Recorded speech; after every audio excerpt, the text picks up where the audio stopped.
The United Nations Human Rights Council has opened an investigation into the killings and other atrocities committed in the Kasai region of the Democratic Republic of Congo. The 47-member Geneva Forum adopted by consensus a resolution brought by African countries that also called on the government of President Joseph Kabila to cooperate with the team of international experts. UN Rights Chief Zaid Rad Al-Hussein, who is to name the fact-finding experts, had called repeatedly for the inquiry into events in Kasai, an opposition stronghold. Mr. Zaid told the council on Tuesday that a militia linked to the government has committed a string of ethnically motivated attacks in recent months, including cutting off toddlers' limbs and stabbing pregnant women. Kinshasa has been fighting insurgents in Kasai since last August, triggering fears of a wider conflict in the large Central African country.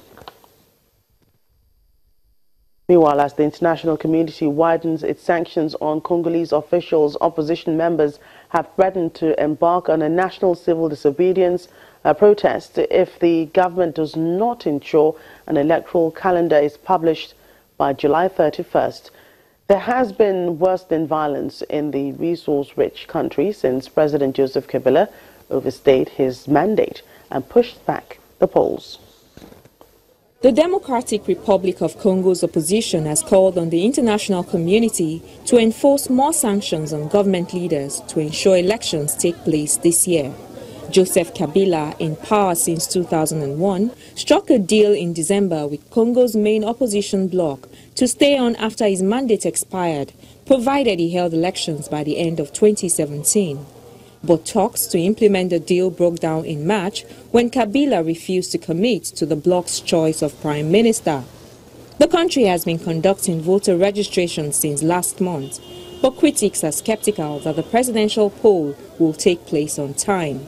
The Election Commission has said technical delays may mean the new deal has to be pushed back. Nzangi Butondo, an opposition member from the Movement for Social Renewal (MSR), says opposition members are ready to take protests nationwide if the Electoral Commission does not provide an electoral calendar by the end of July. I think pressure through these sanctions should continue, and for our part, we've said that if by July the 31st the Electoral Commission does not release a clear election calendar which respects the agreement of holding elections by December the 31st, then we will start national disobedience through protests to push the government to hold elections. Government supporters held a protest in front of EU offices in Kinshasa this week, chanting slogans like "Congo for the Congolese." Belgium owes us a lot. They are in no place to give us lessons. Yes, we accept collaboration, but not domination. That's all I have to say to these Europeans. Addressing the media, Congo's Information Minister Lambert Mende, who was himself blacklisted by the EU, criticized the international community for meddling in Congo's affairs.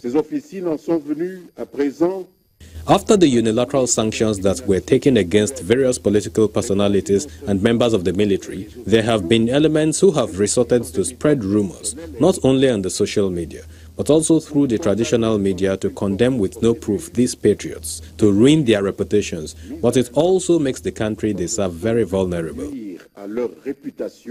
Former UN Secretary General Kofi Annan and 9 former African presidents warned last week that the future of DRC is in grave danger due to the failure to organize an election to replace President Kabila.